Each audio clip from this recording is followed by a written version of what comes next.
హరై ఓం శ్రీ మహాగణాధిపతయ నమ. ఓం శ్రీ మహాసరస్వతే నమ. ఓం శ్రీ గురుభ్యో నమ. హరి ఓం. అందరికీ నమస్కారం అండి. మనకు వినాయక చవితి తొందరలో రాబోతుంది. వినాయక చవితిని పురస్కరించుకొని కొన్ని అంశాలను ఇక్కడ చర్చించుకుందామని ఈ వీడియో చేయడం జరిగింది.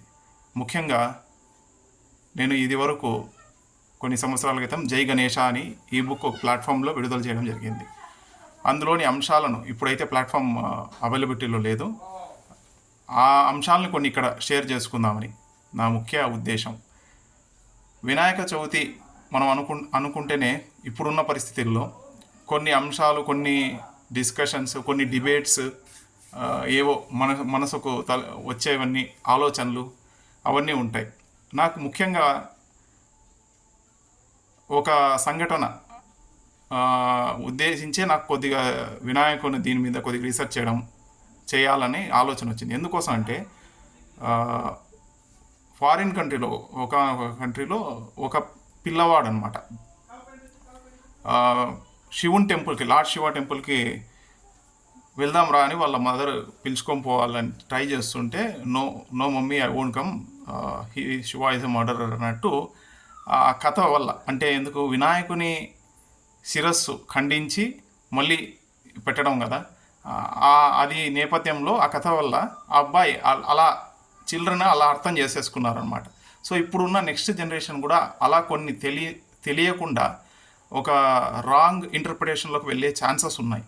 సో దాన్ని నాకు తెలిసినంత వరకు నివృత్తి చేద్దాం ఆ సందేహాలనని ఈ వీడియో చేద్దామని ఒక ఉద్దేశం. సో ఎందుకంటే నెక్స్ట్ జనరేషన్ కిడ్స్కి వాళ్ళందరికీ కూడా తెలియాలి వినాయకుడు ఇట్స్ నాట్, ఇవన్నీ ప్రతీక అండి. హైందవ మతం అనగా సనాతన ధర్మంలో ఏదన్నా కూడా అవన్నీ కూడా ఏమవుతుందంటే ఒక ప్రతీక, ఇట్స్ అ సింబాలిజం. సో ఏమంటే మనకు మొట్టమొదటిది ఈ గణేష చవితి, ఈ వినాయకుని ఆకారము అనేది గజముఖం ఏర్పడడానికి ఫస్ట్ మనం చూస్తే కనుక ఈ వినాయక చవితి రోజు, అంతకుముందు గౌరమ్మ వస్తారు, గౌరీదేవి వ్రతం ఉంటుంది, ఆ మరుసటి రోజు వినాయక చవితి జరుగుతుంది. ఈ గౌరమ్మ వ్రతం ఉన్న రోజు కానీ ఆ ముందు రోజు కానీ మనకు చాలా వరకు హస్తా నక్షత్రం, ఆ నక్షత్రంలోనే ఉద్భవిస్తారనమాట. అంటే చవితికి హస్తా నక్షత్రం, ఆ రోజు హస్తాకి ప్రతీకగా ఆ నక్షత్రం, హస్త అంటే ఏనుగు రూపంలో ఉన్నట్టు ఆ విధంగా ఉండడానికి తీసుకుంటారు. ఎందుకోసం అంటే ఈ హస్త నక్షత్రంని ఇంకొద్దిగా మనం తీసుకొని వెళ్తే, హస్త నక్షత్రం ఈ కన్యా రాశి కిందికి వస్తుంది జ్యోతిష్యంలో కనుక మనం తీసుకుంటే. ఈ కన్యా రాశిలో ఏదన్నా ఇబ్బంది, లోటుపాట్లు ఉంటే రుణాలు, బాధలు, అప్పులు, ఇటువంటివి అన్నీ కూడా నెగిటివ్ కైండ్ ఆఫ్ థింగ్స్ అక్కడ ఉంటాయన్నమాట ఆ కన్యా రాశిలో.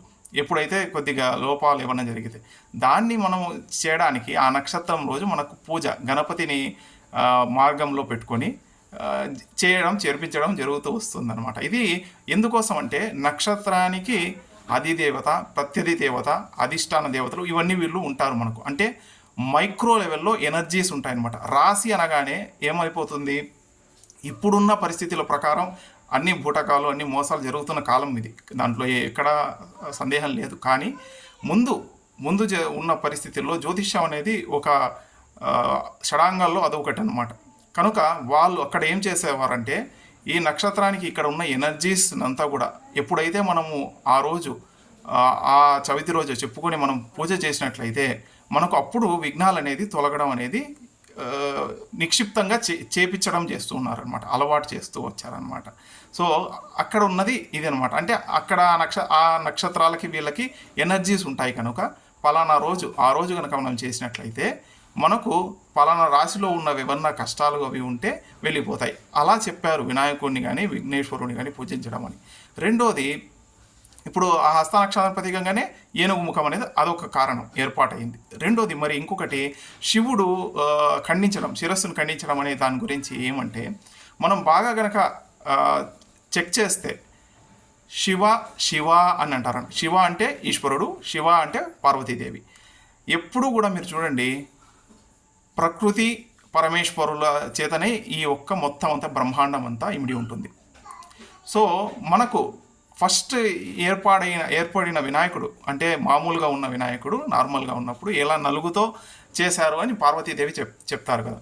అప్పుడు ఏమైందంటే దాని అర్థం ఏమంటే ప్రకృతి స్వరూపంగానే, అంటే కేవలం ప్రకృతి స్వరూపం మాత్రమే ఉండి మమకారంతో ఏర్పడిన ఒక వినాయకుడు.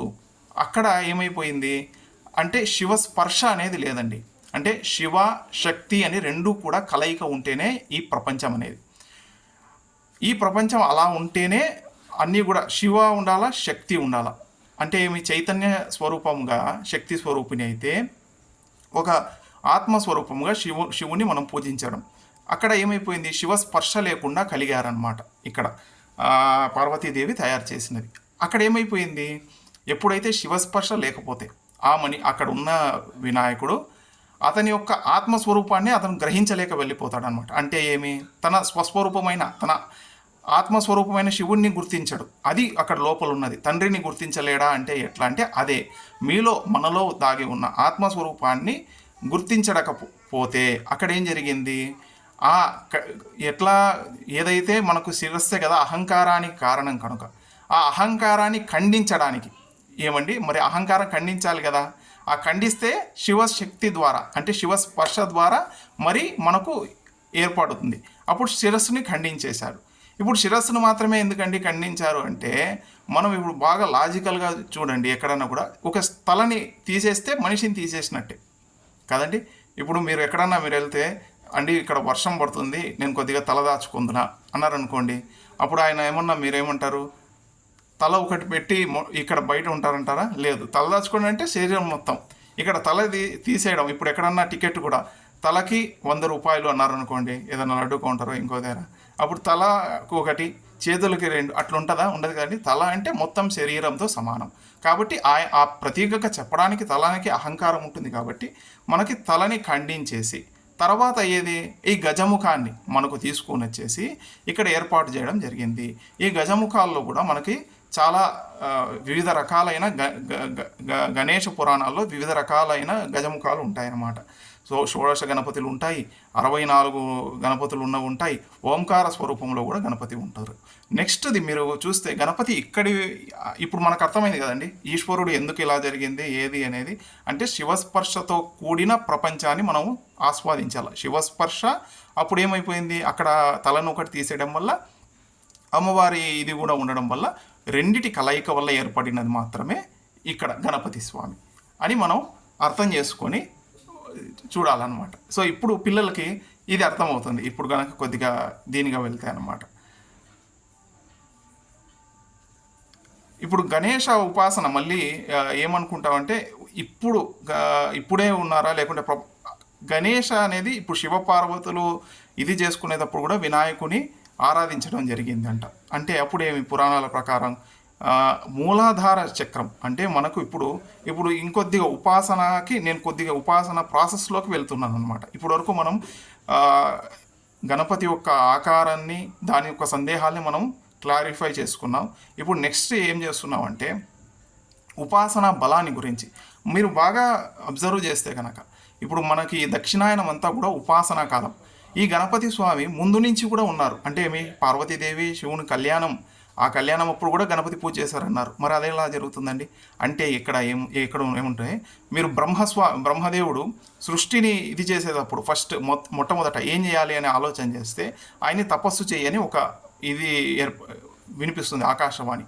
ముందు సృజించక ముందు అప్పుడు ఏమంటే ఆయనకి ఫస్ట్ ఓంకార దర్శనంలో గణపతి స్వామి కనిపించారు. అందుకే గణపతిని ఓంకార రూపంలో ఉంటారు, అంటే ముందుగానే ఉంటారు. అంటే ఇదేమి శక్తి మూలాధారంలో మనకు గణపతి అధిష్టాన దేవత ఎక్కడంటే మూలాధార చక్రానికి అధిష్టాన దేవత. ఇప్పుడు మనకి ఈ మూలాధార చక్రంలో ఉన్నప్పుడు ఏమవుతుందంటే ఫస్ట్ కుండలిని అనేది మనం తీసుకుంటాం. ఉపాసనా బలం చూడండి మనకు ఈ దక్షిణాయనం అంతా కూడా మనం ఉపాసన చేసుకుంటూ వెళ్తాం.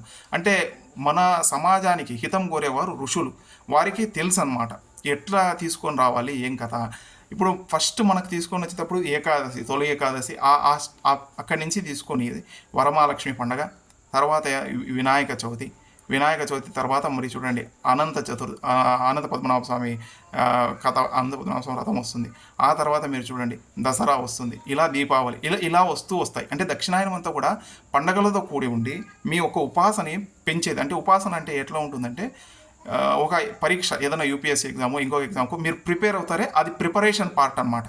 సో ఈ ప్రిపరేషన్ మనకు బాగా ఉందనుకోండి, క్లారిటీగా బాగా మీరు చేసుకోండి, నెక్స్ట్ వచ్చి ఎగ్జామ్ పార్ట్ ఉత్తరాయణం అనేది. సో అక్కడ ఏమైపోతుంది, మీరు ఆటోమేటిక్గా మీరు బాగా రిజల్ట్స్ రావడానికి, బాగా పరీక్ష రావడానికి అవకాశం ఉంటుంది. కాబట్టి అందుకే మీరు భీష్మ పితామహులు వాళ్ళు కూడా దక్షిణాయనంలో పోవడం ఎప్పుడు ఇష్టం, అంటే ప్రిపేరే కాకుండా వెళ్ళిపోవడం ఇష్టం ఉండదన్నమాట. అటువంటిది ఉపాసనా బలం. మీరు ఇక్కడ చూస్తే మూలాధారాన్ని ఫస్ట్ ఎవరు పడితే వాళ్ళు ఎప్పుడూ కూడా, ఇప్పుడు మనం చూస్తున్నాం చాలా వీడియోస్లో, activate your chakras with 150 rupees or 200 అని ఏదేదో చెప్తూ ఉంటారనమాట. మీకు మనం ఏమంటే దాన్ని పూర్తిగా మనం అర్థం చేసుకోవాలి. ఎన్నో పుస్తకాలు ఉన్నాయి, సశాస్త్రీయమైన పుస్తకాలు, అవన్నీ కనుక మీరు చదివితే, నేను ఈసారి నెక్స్ట్ ఎప్పుడన్నా వీలున్నప్పుడు ఏ పుస్తకాలు ఏవి అనేది కూడా మీకు అందజేయడం చేస్తాను. బట్ ఎక్కడ అంటే ఈ మూలాధార చక్రాలు ఇవన్నీ యాక్టివేట్ చేస్తున్నప్పుడు కొన్ని నిక్షిప్తంగా ఉన్న వాసనలు అవన్నీ కూడా పోగొట్టుకుంటూ అంటే ఈ మూలాధారం కింద స్పైనల్ దీని నుంచి సహస్రార అంటే అమ్మవారు, ఇప్పుడు నెక్స్ట్ దశమి దుర్గాష్టమి అమ్మవారు వరకు యాక్టివేట్ చేసుకుంటూ రావడానికి ఫస్ట్ ఈ మూలాధారం చక్రంలో ఉన్న గణపతి స్వామిని ఫస్ట్ యాక్టివేట్ చేసి, ఆ తర్వాత కొద్దిగా నెక్స్ట్ ఈ ఉపాసనా బలంతో మీరు సహస్రార వరకు తీసుకుని వెళ్తారు. అక్కడ దీపావళి ఆ టైంలో జ్యోతి దర్శనం అనేది మీరు అక్కడ తీసుకొని వస్తారనమాట. సో ఇవన్నీ ఈ క్రమం అండి ఇక్కడ ఉన్నది కూడా. ఇలా మనం చేయడానికి కారణం ఇది. రెండోది, ఇప్పుడు నెక్స్ట్ ఈ నిమజ్జనం అనే దగ్గరకు వచ్చేస్తాం మనం. ఇక్కడ అంతా ఇవన్నీ ఉపాసన అయింది, బాగుంది, అంతా బాగుంది. నెక్స్ట్ మీరు ఇప్పుడు భాద్రపద మాసంలో ఇక్కడ వచ్చినప్పుడు వర్ష ఋతువు అన్నప్పుడు శ్రావణ మాసం, భాద్రపదం రెండు వర్ష ఋతువులో ఉంటాయి అన్నమాట. ఇక్కడ మన ఋషులు వీళ్ళంతా కూడా ప్రకృతిని బాగా పరిశీలన చేసేవాళ్ళు, అంటే నేచర్ని బాగా అర్థం చేసుకున్న వ్యక్తులు అనమాట. ప్రతి కాలంలో కొన్ని దానికి దీనికి ఈ బర్త్ సంబంధించిన కొన్ని దోషాలు అనేవి ఉంటాయన్నమాట. చింత చెట్టు దాన్ని పురిటి కాలం అని మామూలుగా అంటారు. అది ఏమంటే అక్కడ అది రీఫామ్ అయ్యే స్ట్రక్చర్లో ఉంటుంది. అప్పుడు దానిని మనము డిస్టర్బ్ చేయకూడదు ఎక్కడా కూడా. చింత చెట్టుకి ఒక కాలం ఉంటుంది, పురిటి కాలం అని. చెరువులకు ఒక కాలం ఉంటుంది. సో నదులకు ఒక కాలం, సముద్రాలకు ఒక కాలం. ఆ కాలంలో ఎప్పుడు కూడా అక్కడ పోయి స్నానాలు అవి కొన్ని చేయరు, నిషిద్ధిస్తారు. అది శాస్త్రంలో చెప్పబడింది అనమాట. ఇక్కడ వర్ష ఋతువు వల్ల ఏమైపోతుందంటే ఎక్కడెక్కడి నుంచినో వచ్చిన నీళ్లు అన్నీ కూడా చెరువుల్లోకి వస్తాయి. సో ఇక్కడ మనం చెరువుల్లో నీళ్లు అవన్నీ కూడా వేరు దగ్గర నుంచి కలెక్ట్ అయ్యి రావడం వల్ల ఇక్కడ వాటిని స్ట్రక్చర్ అనేది, వాటర్కి ఒక స్ట్రక్చర్ని ఆర్గనైజ్ చేయడం అనేది అది ఒక పెద్ద ఇదండి. కలశము అవన్నీ కూడా ఉన్నాయి అవి. కాకపోతే అర్థం చేసుకోవడం ఏమంటే వాటర్ని ఆర్గనైజ్ చేసి ఆ స్ట్రక్చర్ని అంతా కూడా రీఫార్మ్ చేయడానికి చేయాలన్నమాట. ఇక్కడ మనం వినాయకుని పూజలో ఏం చేస్తామంటే మనం అన్నీ కూడా ఔషధుల్ని వాడతాం. ఇప్పుడైతే మనం ప్లాస్టర్ ఆఫ్ ప్యారిస్ వాడుతున్నాం. బట్ బిఫోర్ కాలంలో ఏమంటే మనమన్నీ కూడా మట్టి వినాయకుడు, పసుపు, తర్వాత ఆ పసుపుతో వచ్చిన కుంకుమ, కెమికల్డ్ కాదండి. ఆ పసుపుతో మళ్ళీ ఎర్రచందనం ఏదో కలిపి అది కుంకుమ తయారు చేసి అన్నీ కూడా నేచర్లో వచ్చినది, బయోడిగ్రేడబుల్, డిస్పోజబుల్ అవే ఇంగ్రీడియంట్సే వాడేవారు. సో ఇవన్నీ ఔషధి తత్వాలు అనమాట. మీరు చూస్తే 24 ఔషధులు వాడాలని ఉంటుంది గణపతి పూజలు. ఇవన్నీ మనం ఏం చేస్తామంటే కలెక్టివ్గా తీసుకొని పోయి ఇసుక ఇవన్నీ తీసుకొని దాంట్లో నిమజ్జనం చేయడం జరుగుతుంది. తద్వారా ఏమవుతుంది, చెరువులన్నీ కూడా ఆర్గనైజ్ అవుతాయి అనమాట. ఆ స్ట్రక్చర్ ఆర్గనైజ్ అయ్యి వాటర్ అన్నీ బ్యాలెన్స్ అయ్యి ఆ మాలిక్యులర్ లెవెల్ ఏదన్నా కాంపోనెంట్స్లో దోషాలు అవి ఉంటే అవన్నీ కూడా సరిపోతాయి అనమాట. ఇట్లా సమతుల్యత ఏర్పడడానికి ఋషులు ప్రకృతిని, దైవాన్ని రెండుగా చూడరు వాళ్ళు. ప్రకృతి దైవం రెండు ఒకటి. అలా చూసి తీసుకొని వచ్చి మనకు అందజేశారండి. సో ఇలా మనం గనక సశాస్త్రీయంగా గణపతిని ఇలా ఆరాధించి మనలో ఉన్న చైతన్యాన్ని, మన శక్తిని మనం గనక ఇనిషియేట్ చేసుకొని ఇలా మన ఉపాసన బలాన్ని మనం పెంచుకుంటూ ఆ గణపతి స్వామి ఆశీర్వాదం అనుకుండాలని ఆశిస్తున్నానండి. సర్వం శ్రీమామేశ పరబ్రహ్మార్పణమస్తు. స్వస్తి.